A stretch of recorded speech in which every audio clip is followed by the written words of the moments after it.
Hello students, we will talk about topical agents. These are the compounds which act locally on the skin and mucous membrane. They act by a mechanical or physical manner.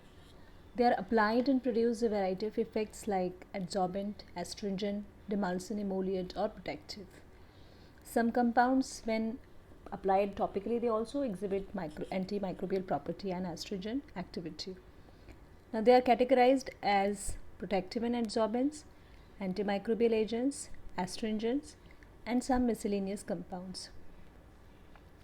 Now let us see what are protectives and adsorbents. The agents that cover the skin or mucous membrane from the possible irritants are protective and adsorbents. They act by forming a coat or film on the skin. Now the chemically inert substances which adsorb the dissolved suspended particles or gases, toxins, we call them as adsorbents. And the one which form a film or coat on the layer of the skin, that is protective. Now these, when dissolved or suspended in the solvent or the vehicles, they will form a flexible protective film or layer.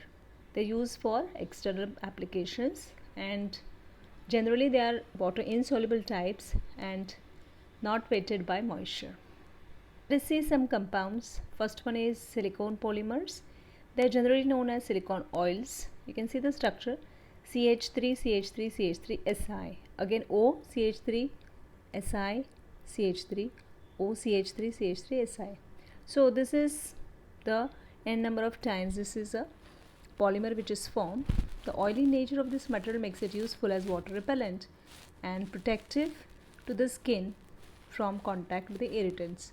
So they act as protective, antiflatulent and used in varying amount in antacid preparations also. Then we have dimethicone, which is forming a protective layer on the skin like plastic and act as a water protective agents, which is used in ointments, sprays, lotions and creams. Simethicone it occurs as light grey translucent liquid with a greasy consistency. It is antiflatulent and used in antacid antispasmodic preparation. Then we have talc. Talc is magnesium silicate, 3MgO4SiO2H2. Now talc is very fine white powder free from grittiness, odorless, tasteless, unactus to touch, and it adheres to skin. Insoluble in water, dilute solution of acids and alkalis. The inert and unactus nature makes it useful as protective dusting powder. It protects skin from the irritation due to friction commonly used in cosmetic preparations. Then we have titanium dioxide.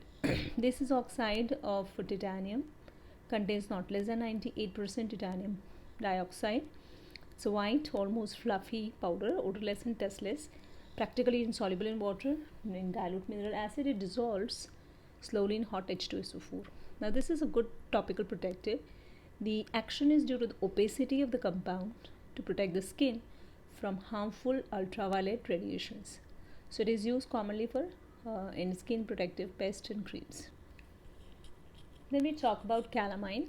This is a pink color powder, odorless, tasteless, practically insoluble in water and it dissolves in mineral acid. This is used as a mild astringent, antiseptic, protectant, and it has a soothing effect on itching skin irritation. So it is employed in calamine cream, calamine in coat or ointment, calamine lotion.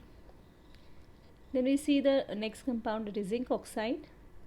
Properties: so white, amorphous, fine powder, odorless, tasteless, insoluble in water and alcohol but soluble in dilute mineral acids.